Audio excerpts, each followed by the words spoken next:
Chào tất cả các bạn, mình là Hà Serious. Như các bạn đã biết thì kênh của mình chuyên làm video về Godzilla cũng như các loài kaiju khác. Lần này thì mình sẽ tiếp tục làm về một con kaiju khá nổi tiếng, thường xuyên xuất hiện cùng với Big Three, đó chính là Rodan. Nội dung video này sẽ là top 5 con Rodan trong phim. Top này được mình làm theo thứ tự thời gian các bộ phim xuất hiện, chứ không phải theo thứ tự sức mạnh nha các bạn. Mục đích là để không tạo ra các tranh cãi trong cộng đồng fan nữa. Trước khi bắt đầu thì các bạn hãy bấm like video cũng như đăng ký kênh để không bỏ lỡ các video thú vị tiếp theo nhé. Ok, chúng ta bắt đầu thôi nào. Vị trí số 5, Rodan bản gốc năm 1956. Bộ phim đầu tiên có sự tham gia của kaiju Rodan nổi tiếng từ Toho. Phim bắt đầu với một loạt các vụ giết người man rợ diễn ra trong các mỏ than bên dưới Kitamatsu Kyushu. Chính quyền sớm biết được hung thủ của các vụ giết người là những con chuồn chuồn khổng lồ thời tiền sử có tên là Meganulon. Xí, anh Hà Serious ơi, anh có thể đọc lại tên quái vật này không ạ? À, được thôi em. Tên nó là Meganulon. Anh đọc tiếng Việt hay tiếng Anh vậy anh? Đây là tiếng Anh đó em. Ồ, thế mà em cứ tưởng. Em tưởng gì vậy? À, không có gì đâu anh. Ok em. Nhiệm vụ tiêu diệt các sinh vật này khiến kỹ sư Shigeru Kawamura bị mắc kẹt trong một hang động lớn dưới lòng đất, nơi anh chứng kiến con thằn lằn bay khổng lồ Rodan nở ra từ một quả trứng và ăn Meganulon xung quanh nó. Khi Rodan bắt đầu một kế hoạch hủy diệt siêu âm quanh vùng Viễn Đông, tổ chức JSDF vội vàng tìm biện pháp đối phó với quái thú. Nhưng tình hình thậm chí còn tồi tệ hơn khi một con Rodan thứ hai xuất hiện và đồng hành cùng bạn tình của nó trong một cuộc tấn công vào Fukuoka. JSDF theo dõi các Rodan trở về tổ của chúng ở căn cứ núi Aso. Họ lên kế hoạch phá vỡ núi lửa và kích hoạt một vụ phun trào để nhốt những con quái vật dưới dung nham và đá. Cuối cùng, quân đội bắt đầu cuộc tấn công bằng xe tăng và tên lửa Onyx Storm. Chẳng mấy chốc, núi lửa bắt đầu phun khói và dung nham lên bầu trời. Một con bay lên nhưng bị kiệt sức vì khói. Khi Rodan thứ hai đến hiện trường, Rodan 1 bị mất thăng bằng và cuối cùng rơi xuống dòng dung nham đang chảy bên sườn núi lửa. Loài bò sát cổ đại bắt đầu la hét trong đau đớn khi nó bị thiêu sống trong dung nham. Đột nhiên, Rodan thứ hai hạ xuống và lại gần con Rodan đầu tiên trong dung nham, và nó cũng bắt đầu bị đốt cháy. Thay vì sống một mình, loài quái vật này sẽ muốn cùng chết với bạn tình. Xí, em ơi, sao chuyện tình em với vợ hay vậy? Y như Lương Sơn Bá chúc anh đài luôn. Dạ, đúng rồi anh. Bày đặt chết chung cho lãng mạn đồ ha.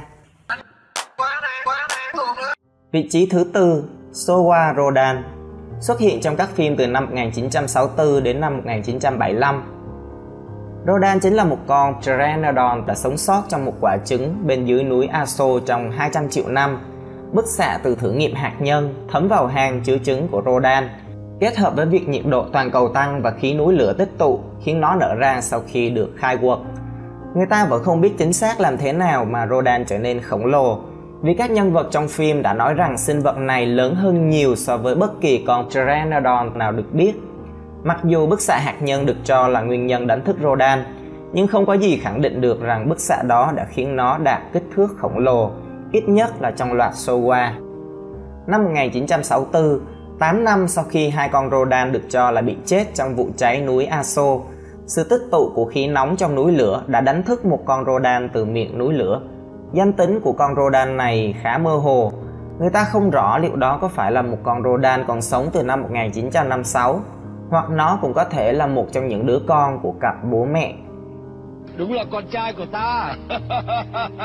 Nhân vật Maas Dulena Sano cho rằng đó là một Rodan vẫn còn sống, và cô cho rằng khí núi lửa đã hồi sinh nó. Các khả năng: có tốc độ bay siêu thanh. Rodan có thể bay với tốc độ Mach 1.5, nghĩa là gấp 1,5 lần tốc độ âm thanh, cho phép nó bao quát khoảng cách lớn trong không trung nhanh chóng, dễ dàng trốn tránh và truy bắt máy bay của kẻ thù. Sóng xung kích. Rodan tạo ra sóng xung kích hủy diệt trong khi bay, có thể phá hủy bất cứ thứ gì bên dưới nó, chẳng hạn như cây cầu và các tòa nhà. Tạo gió bão. Khi ở trên mặt đất hoặc lơ lửng trong không trung, Rodan có thể tạo ra những cơn gió siêu mạnh bằng cách vỗ cánh liên tục. Những cơn gió này có khả năng phá hủy các tòa nhà và thổi bay các phương tiện. Các cơn gió cũng sẽ tạo ra một đám mây mảnh vụn xung quanh Rodan, khiến kẻ thù của Rodan khó đánh trúng nó hơn. Hơi thở gió. Trong bộ phim đầu tiên của mình, Rodan có thể bắn một luồng gió phóng xạ từ miệng có khả năng phá hủy các vật thể trên đường đi của nó. Khả năng này chưa bao giờ được sử dụng kể từ đó. Chiêu này làm mình liên tưởng đến chiêu Giáng Long Thập Bát Chưởng của Tiêu Phong. Về độ bền, Rodan cực kỳ bền bỉ, có thể chống lại mọi vũ khí thông thường được bắn vào nó. Rodan dường như không bị ảnh hưởng bởi cả hơi thở nguyên tử của Godzilla và chùm tia trọng lực của King Ghidorah. Nó chỉ lắc đầu khó chịu khi bị Godzilla bắn thẳng hơi thở nguyên tử vào người. Nếu Rodan xuất hiện vào năm 1964, chính xác là một Rodan còn sống sót từ năm 1956, thì ta có thể kết luận nó còn có thể chịu đựng được việc bị chìm trong dung nham nóng chảy. Về sức mạnh thể chất, ngoài tốc độ khủng thì Rodan là một đấu sĩ rất mạnh về thể chất. Nó có thể đánh bật những kẻ thù như King Ghidorah khỏi bầu trời bằng cách đâm hết tốc lực vào chúng trong khi bay. Rodan cũng có thể sử dụng gai ngực và móng vuốt của mình để tấn công đối thủ ở trên không. Rodan có thể nâng vật thể và các sinh vật sống khác, chẳng hạn như khi nó mang Mothra lên không trung để tấn công King Ghidorah, hoặc nâng một tảng đá trên hành tinh S để thả nó lên King Ghidorah. Rodan thậm chí có thể nâng những vật vượt quá trọng lượng của nó, như khi nó quắp Godzilla bằng móng vuốt của mình để đập vào King Ghidorah trong phim Invasion of Astro Monster. Đây cũng là một trong những cảnh hài hước nhất trong loạt phim Showa Godzilla. Cảnh này cũng làm mình liên tưởng đến Dương Quá và Thần Điêu. Dương Quá ở đây chính là Godzilla, còn Thần Điêu không ai khác chính là Rodan. Khả năng bơi lội. Rodan có khả năng sống sót khi chìm dưới nước, cũng như có thể bơi khoảng cách ngắn. Điều này lần đầu tiên được thể hiện trong bộ phim đầu tay khi nó lặn xuống một dòng sông, sau đó bay ra khỏi nước về phía trước trong một khoảng cách ngắn. Rodan cũng sống sót sau khi rơi xuống đại dương vào cuối phim Invasion of Astro Monster, nơi nó bị chìm dưới nước trong một thời gian dài. Trong phim Destroy All Monsters, Rodan có thể lặn xuống nước để tìm kiếm thức ăn. Về điểm yếu, cả hai Rodan dường như đã không thể qua khỏi vào cuối bộ phim năm 1956 do bị dung nham đốt cháy đến chết. Chúng ta có thể thấy rằng Rodan năm 1956 và Showa Rodan có sự liên quan đến nhau. Tuy nhiên hai Rodan này có phải là cùng một con không thì chúng ta chưa rõ, nên việc nó có thể chịu đựng được dung nham núi lửa hay không cũng chưa thể biết chắc. Anh Hà Sirius ơi, thôi mình cứ cho là chịu được đi anh. Ok em. Vị trí số 3, Heisei Rodan năm 1993. Về nguồn gốc, Rodan là một con Pteranodon từ một quả trứng sống sót sau sự tuyệt chủng của kỷ phấn trắng trong một cái tổ trên đảo Adonoa ở biển Bering. Rodan bị ảnh hưởng bởi chất thải hạt nhân do người Nga thải ra trên đảo, chiếu xạ vào nó và khiến nó phát triển đến kích thước khổng lồ. Một quả trứng Godzillasaurus cũng được đặt ở trong tổ của Rodan, và nó đã xem quả trứng như em trai của mình, luôn canh chừng tổ để bảo vệ nó. Rodan ơi, sao em với Baby Godzilla nhìn khác nhau vậy, mà em lại coi nó như em của mình? Em cũng thấy vậy anh, không hiểu ông đạo diễn nghĩ gì nữa. Ông ra kịch bản như nào thì em phải diễn như vậy thôi. Ok em, anh hiểu rồi. Các năng lực. Có tốc độ bay siêu thanh. Rodan này có thể bay với tốc độ lên tới Mach 3. Khi bay, Rodan tạo ra sóng xung kích và gió mạnh, có khả năng thổi bay các mảnh vỡ và gây hư hại các tòa nhà. Ngực nó chứa đầy gai. Rodan sở hữu những hàng gai nhọn ở lớp áo giáp trên ngực. Khi bay, Rodan có thể đâm đối thủ bằng những mũi nhọn này. Rodan sử dụng những chiếc gai này để làm bị thương Godzilla và sau đó khiến Garuda bị rơi. Theo mình thì chiêu này của Rodan có thể được gọi bằng cái tên thọc gậy bánh xe. Sức mạnh thể chất.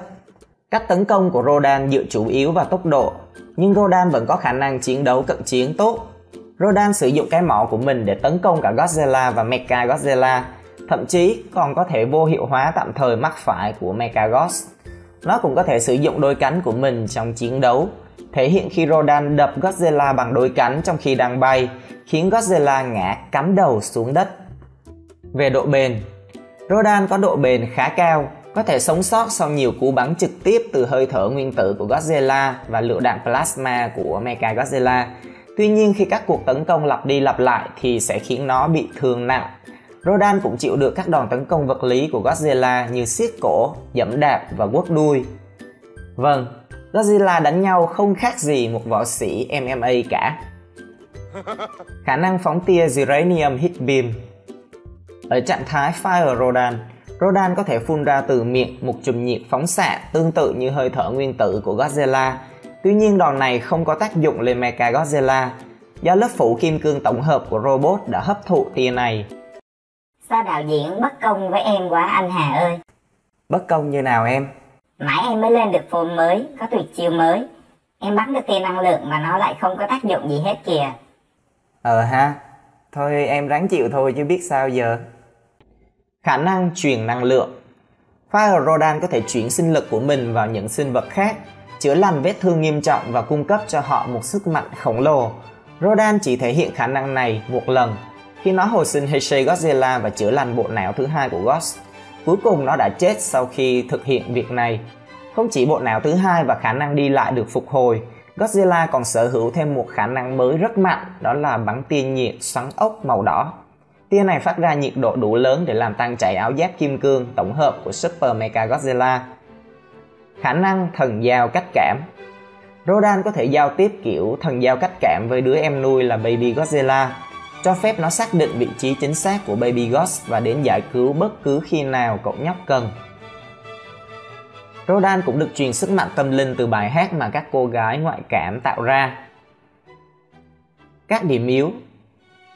Rodan nhỏ hơn và yếu hơn đáng kể so với cả Godzilla và Mechagodzilla.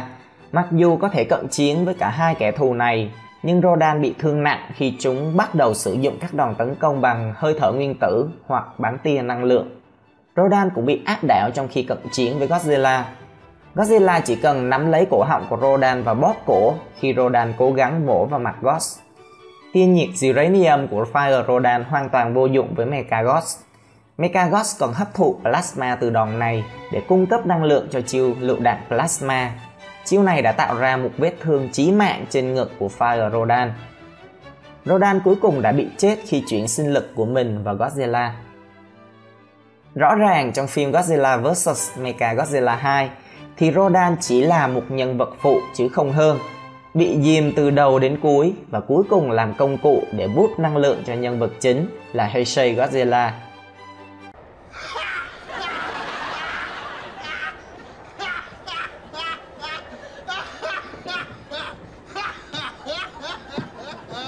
Vị trí thứ hai đó là Millennium Rodan năm 2004. Về nguồn gốc, mặc dù nguồn gốc của Rodan không được giải thích trong phim Godzilla Final Wars, nhà sản xuất phim giải thích rằng nó là một con Pteranodon đã được đánh thức do những xáo trộn môi trường trên trái đất. Trong phim, thanh niên này đột nhiên xuất hiện ở New York dưới sự kiểm soát của tổ chức Sillians vào năm 2000XX. Tuy nhiên, lực lượng phòng vệ trái đất đã nhận ra và gọi nó là Rodan, chứng tỏ nó đã từng xuất hiện trong quá khứ.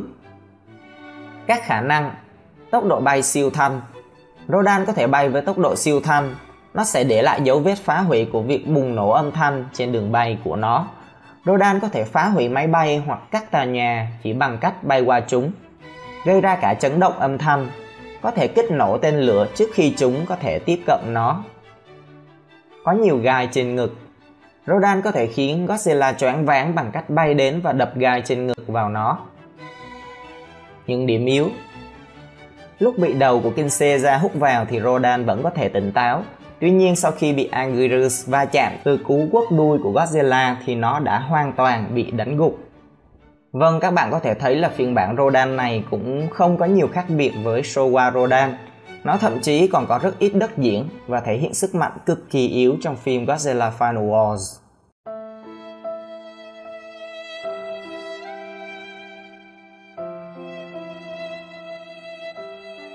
Và vị trí số 1 đó chính là Legendary Rodan năm 2019. Hay các bạn cũng có thể gọi nó là vua lật mặt. Nguồn gốc của Rodan không rõ ràng, nhưng nó có lẽ là một sinh vật cổ đại vì được miêu tả trong một bức tranh hang động cổ xưa.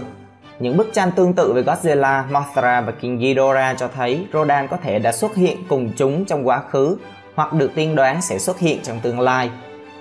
Theo Monarch, Rodan đã được nói đến trong các truyền thuyết. Tên của nó được ghi trong nhiều ngôi đền cổ ở các khu vực mà núi lửa hoạt động. Năm 1991, Rodan được Monarch phát hiện đang ở trong magma của núi lửa Isla de Mara ở Mexico. Monarch nói rằng cấu trúc cơ thể của Rodan giống với cấu trúc của Pteranodon, tuy nhiên kích thước của nó thì lớn hơn rất nhiều. Các khả năng: tốc độ bay siêu thanh. Rodan có thể bay với tốc độ siêu thanh, vượt xa cả các máy bay chiến đấu loại xịn của Mỹ. Nó cũng rất linh hoạt khi bay. Rodan có thể tiêu diệt một số máy bay chiến đấu đang đuổi theo nó bằng cách quay vòng và đập cánh. Đây là một trong những lý do khiến mình gọi nó là vua lật mặt. Khi bay ở tốc độ cao nhất, Rodan có thể tạo ra sóng xung kích. Đôi cánh của Rodan tạo ra những luồng gió xoáy có thể san bằng toàn bộ khối thành phố ngay lập tức, bằng cách xé toạc các tòa nhà trên mặt đất và khiến các mảnh vụn bay lên trời. Các nhà khoa học của Monarch cho rằng sải cánh của con quái vật đủ rộng để san bằng nhiều thành phố bằng kỹ thuật này. Về độ bền, Rodan có khả năng chịu đựng nhiệt độ và magma cực tốt, đã ngủ đông bên trong một ngọn núi lửa trong ít nhất vài thập kỷ. Thanh niên này cũng hoàn toàn miễn nhiễm với các loại vũ khí thông thường như súng đạn hoặc tên lửa. Có một lớp đá núi lửa hoạt động như lớp giáp bọc thép cho đôi cánh của Rodan. Đá núi lửa này cũng bao phủ nhiều bộ phận trên cơ thể, giúp Rodan được bảo vệ thêm trong chiến đấu. Khi Mothra đánh vào đầu Rodan bằng một trong những móng vuốt của cô, đòn tấn công không thể xuyên qua da nó, mặc dù Rodan đã bị tổn thương khá rõ bởi cú đánh. Rodan cũng sống sót sau khi bị Mothra đâm xuyên ngực. Đòn tấn công chỉ tạm thời làm nó bất tỉnh, sau đó nó tỉnh dậy mà hầu như không hề hấn gì cả. Chi tiết này làm mình liên tưởng Rodan với thanh niên lửng mật ong khi bị rắn cắn.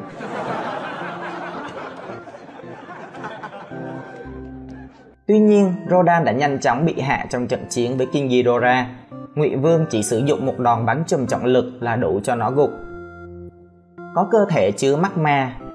Rodan có một hệ thống đốt cháy magma bên trong chảy khắp cơ thể. Magma trong cơ thể có thể đạt tới nhiệt độ 1200 độ C. Magma này rò rỉ qua hai đầu cánh và có thể đốt cháy đôi cánh của Mothra. Về sức mạnh thể chất, Rodan chủ yếu sử dụng móng vuốt và mỏ của mình trong chiến đấu. Khi bị bao vây bởi các máy bay chiến đấu, nó đã quay vòng và đập chúng bằng cánh. Trong trận chiến với King Ghidorah, Rodan thậm chí đủ khỏe để húc nhau với Ngụy Vương. Đúng là điếc không sợ súng, lại thêm một chi tiết giống với khá lửng của Rodan.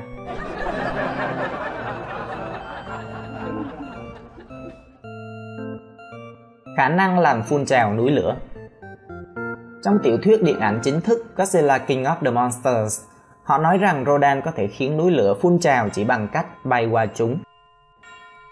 Xí, anh Hà Sirius ơi, như vậy thì em yếu hay mạnh vậy anh? À, so với các bạn khác thì em cũng khá mạnh trong lần này, nhưng bản này thì em lại trẻ trâu hơn các bạn trước. Vậy hả anh? Đúng rồi em, nhưng không sao, anh thích cá tính của em. Ok, thanks anh.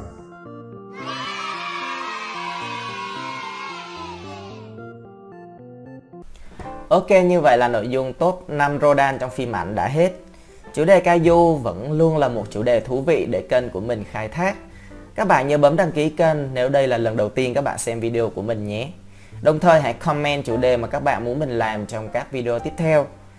Còn bây giờ xin chào và hẹn gặp lại.